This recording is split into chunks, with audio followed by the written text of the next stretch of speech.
Warning, censorship. Warning, censorship. The backlash I received was hate. It wasn't, oh, this is a silly idea, you're being ridiculous. It wasn't that. It was, please do not book appointments at any of my listings. Nobody is interested in your opinion on COVID-19. You could face a fine or more for breaking the lockdown rules, and I hope the courts set an example with you. Disgusting. I'm Tamara Ugolini with Rebel News, and yesterday I had the opportunity to catch up with Jody Ledgerwood, who is a resident and an independent realtor in Northumberland County, Ontario. Jody has been on the receiving end of a community smear campaign after posting a Facebook video where she attended the New Year's Eve Freedom Rally in Vancouver, British Columbia, where my colleague Drea Humphrey was reporting. The witch hunt for Jody comes not even a month after Cobourg Mayor John Henderson joins the declaration for the town of Cobourg to join the Coalition of Inclusive Municipalities, which aims to foster a welcoming community to support diversity and inclusiveness while working against racism and discrimination locally.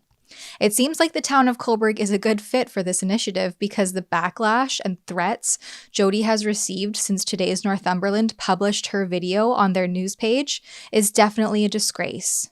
Check out what Jody had to say. Where do you think your personal views became newsworthy in the town of Cobourg and Northumberland County as a broader locale? Well, I've been posting my views since August, September. Being a local realtor, I was afraid to talk out against lockdowns, talk out against restrictions, thinking it would affect my livelihood. Something happened in August, September. I don't know if I was having a bad day mentally, physically, or somebody had just said something that really upset me. I've been doing a lot of research and a lot of medical research and talking to a lot of people in the medical field. And so I started posting. I felt that needed to be present. Whether people agreed with me or not, I was okay with that. And if you go through my Facebook, you'll see there are opposing opinions of mine, and I've left them up, and we have discussion and we have a debate, and some people privately message me and we have our private debates, and that's good. I think debating is good. Having opposing views is good. And this is your personal Facebook page, for the record. Correct. This is my personal Facebook page. It's not my business page. So my views are very public already. My real estate association knows what my views are. Right from beginning of March, they knew what my views on the whole issue was. It's not been a secret. I'm big on honesty and transparency. Mm-hmm. So when I went to the New Year's Eve rally, the Freedom Rally, and it was a last minute thing. I was driving my daughter back to BC. She bought a vehicle while she was home for the Christmas break. I didn't want her driving back to BC by herself. Her friend had canceled out last minute. So last minute, I'm now driving my daughter back to BC. Can't cross the states because there's land travel is not allowed. So we had to drive through Northern Ontario and then across the provinces that way. So being a mom, I'm coming with you. So on one of my rests, that's when I saw the poster for the New Year's Eve Freedom Rally. Mm-hmm. And so I posed the question, is this real? And Vlad sent me a note back through Facebook saying, yes, this is very real. So I, again, posed the question, well, I'm from Ontario and I'm actually going to be in BC on this date. Mm-hmm. I'm coming. And he said, well, if you come, I've got hugs for you. So when I got there, I sought him out. I got my hug.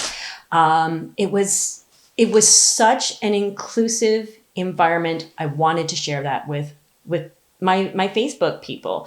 I wanted them to see that there's nothing to be afraid of. New Year should be celebrated. It should be celebrated with friends and family. And we should be saying goodbye to 2020. It was such a chaotic year for everybody, and welcoming 2021 in a positive light. So I wanted people to see it's okay not to be afraid. Everybody here is healthy. We had people there with masks on. We had people without masks on. We had people with opposing views, people with same views. And it was conversation. It was peaceful. It was respectful. It was kind. It was compassionate. It was a really great night. And I wanted to share that. So I posted the live stream and saved it. And some of our Rebel viewers are probably familiar with the clips and the various rallies that Rebel reporters have attended and provided coverage for. These are all happening outdoors. Yes. So a lot of these restrictions pertain specifically to indoor confined spaces. So, for the Northumberland Today articles to specify that you were not wearing a mask. Correct. During this time that you were outdoors. Correct. At an assembly where you are peacefully opposing these restrictions, it begs to question where that mindset comes from. And maybe you can touch on some of the backlash that you've received from the community since that article was posted. When I got home, the backlash I received was hate. It wasn't, oh, this is a silly idea, you're being ridiculous. It wasn't that. It was, please do not book appointments at any of my listings. Nobody is interested in your opinion on COVID-19. You could face a fine or more for breaking the lockdown rules, and I hope the courts set an example with you. Disgusting. Somebody needs to wipe that smile off her face. You can discontinue spreading bullshit. Get help, Jody. This isn't harassment. It's advice. Heed it. What a terribly selfish thing to do. I get a lot of that. And then I started getting messages from realtors, not in my community, but outside of my community.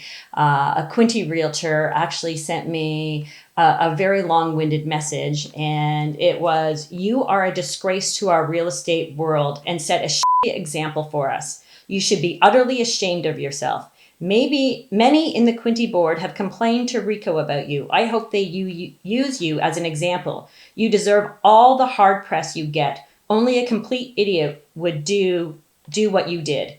It's people like you that's making our numbers increase. I hope to God this ends your career. Don't ever, ever, ever think you will ever step foot in a property we have as a team. Grow up, lady. So that's the hate I've been receiving. There has been some positive. Oh, it's not all negative. No, exactly. There's a lot of negative, but you have also received a lot of support. I have probably received, since Pete Fisher took the video, it was sent to him. Some people pulled it off my Facebook. So I know who pulled it off my Facebook because you can see. Those people sent it everywhere, including our politicians, my Ontario Real Estate Association, Toronto Regional Real Estate Board, to my board, and they sent it to the news. Pete Fisher contacted me and wanted to interview me on the story. I asked him why he thought what I did in Vancouver, BC, which was perfectly legal to do, why that was news here in Cobourg. He all he could say was, well, concerned citizens sent this to me. So I asked him what their concerns were. He wasn't able to answer me that question. I asked him why he felt, again, what I did in Vancouver, which was perfectly legal, was newsworthy to Cobourg residents, because from my understanding, there were several parties that happened here in Cobourg with 100 or more people, and that didn't make the news. So why is what I did any different or more newsworthy than what people in our community actually did? He didn't answer me that. I asked him if he had been covering the rallies that happen in Cobourg, Durham, and Peterborough every single Saturday in front of our municipal buildings. He didn't answer that. I asked him if he was a fair journalist and if he was covering both sides of the COVID story. Again, he didn't answer that. I asked him if he was a fair journalist, why was he not reporting on the numbers and what the government was saying on the news was completely different than what their published numbers say. Again, he didn't answer that. So I refused to do the interview. I thought if he could answer me those questions and give me good answers, I would do his interview. Mm-hmm. But he couldn't answer me those questions. So I said, you know what? I don't think this is a newsworthy story for our Northumberland residents. I'm declining an interview. And now the icing on the cake here of this smear campaign and the witch hunt for an independent realtor taking part in a rally on her own time in your personal life The icing on the cake is a letter that you've received. I have it here from the Northumberland Hills Association of Realtors, where you are on the board of directors. You've been president on this board. You've been a member of the board for how many years? 7 or 8 years. I've been a director on the board. And here, it's not overly wordy, but they reinforce that they have COVID-19 policies. They support the policies.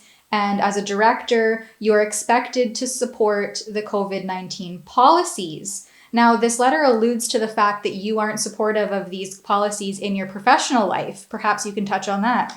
So yes, in real estate, every time we do a showing at a home, we have to sign a COVID form saying we haven't been around anybody, we haven't left the country in 14 days, the people we're bringing into the house haven't been around anybody that has been diagnosed with COVID, they haven't been outside of the country, we're showing absolutely no symptoms, we will wear a mask, we will sanitize our hands, and we either won't touch anything or we'll disinfect everything we touch. We have to sign that for every single house we go into. And I sign it. I have my clients sign it. When I go into a house, I am wearing a mask. Because the chemicals were wrecking my hands, I started wearing gloves. I would bring hand sanitizer. I would actually have my buyers sanitize their hands in front of me so that I know it was done. I visibly witnessed it being done. And I would carry my disinfectant wipes. So wearing a mask, wearing gloves, sanitizing, and disinfectant wipes. And my poor buyers, and I would say to them, if you touch anything, which hopefully you won't, but if you decide to open up closets and cupboards, which I think you should, if you're going to be spending hundreds of thousands of dollars, you should know what you're buying. Please don't be offended, but I'm going to wipe down everything you touch. Mm-hmm. And then my buyers are going, what? And I'm like, we have to do this or I cannot allow you to touch anything. I said, so please don't be offended. And that's how I work professionally. Mm-hmm. Do I agree with all of that? Personally, no, I don't. But I am going into private residences. I don't know what their situation is. And they're allowing me, a stranger, to come into their home with other strangers. I think out of respect for them, and they're allowing us and trusting us to do this, I think it's out of respect that you must abide by those rules. You must abide by that piece of paper you've signed to go into that house. So yes, I'm being very respectful of the protocols that are in place. And back to this letter, so it's great to be able to confirm and clarify that you are doing two very different things. Your personal life is kept very separate from what you are, the way you're conducting yourself in your professional life. And I think it's valuable to note the level of respect that you give others who may not have the same personal opinion that you have. And where is that respect in the community at large? Now, just back to this letter quickly. So the board has essentially asked you to voluntarily resign from the board. You have until January 15th to respond. There's been no mention of a way for you to plead your case or give a response or a rebuttal. It's basically alluding to the fact that you either resign or they vote you out. Correct. And all through my posts, that is the one thing that I have stressed. Be kind, be compassionate, be respectful. You don't know what the background is of the person you're attacking. You don't know what has happened in their life to have them feel this way, whether they feel they need to wear a mask or the need not to wear a mask. We don't know. And it's none of our business what people are feeling personally, what they've gone through in their lives to get to that point. We don't know what their personal health situation is to get to that point. So it is not for us to be judge and juror of every single person we see. Professionally, what does this mean for you? So professionally, I'm really not sure what this means. I know that there is a bunch of realtors that have collectively gotten together and they've complained to RICO, who is our governing body. They're trying to have my license revoked, or my registration. It's not called a license. My registration revoked. I don't think legally they can do that because I haven't done anything wrong professionally. I haven't hurt any of my clients and I haven't done anything wrong in a real estate trade. So I don't think they can do anything, but the pressure is there. They're applying a lot of pressure on RICO to do something about my license and make an example of me. The Northumberland Hills Association of Realtors are probably going to end up having to force a special meeting of the members to decide whether to vote me off the board or board of directors or keep me on. They've reached out to the Toronto Regional Real Estate Board, where I sit on 2 of their committees, a Women in Real Estate Committee and a Governance Ambassador Task Force. So far, I have not been asked to resign from those volunteer positions. So far, I'm okay. But I have received a lot of love and support from the community. I didn't realize how many people actually feel the same way about the lockdowns and restrictions that I do. So that's encouraging. I've had a lot of people say I will be their number 1 realtor when they decide to sell. So that's encouraging. I have received a letter from a client, or what I thought or hoped would be a future client, saying that she will not use my services now because of the interview and the article. Despite you following policy and being safe in your professional conduct. So I do know I have definitely lost 1 potential client. But I think I may have picked up a couple more potential clients. There is a lot of love and support in the community. People with my views are not alone. We think we're alone, and we think we're alone because we're afraid to speak out because of these hateful smear campaigns and the harassment and the threats that I've received. My poor children are, it's starting to trickle down to them. Wow. My son asked me the other night if he could lie to his mom's or to his friend's mom and say that I got tested for COVID and that it came back negative so that they could hang out, because she saw the video and no longer wants her child to hang out with my child. Is it any wonder that medical professionals are fearful to speak out against the accepted mainstream narrative? If a small town realtor can have her professional standing summoned to the gallows of cancel culture, why would anyone dare speak out if they valued their career, their reputation, and their salary? Well, integrity. For starters, it's people like Jody Ledgerwood that provide calm, precise opposition, something long forgotten by our actual elected opposition, that will put an end to the hypocritical orders and unjustified restrictions. For Rebel News, I'm Tamara Ugolini. If you like the work that we do here at Rebel News, the easiest way for you to support the continuing of our journalistic efforts is to simply like and share this video on all of your social media platforms. Don't forget to subscribe to our channel so that you never miss new Rebel content.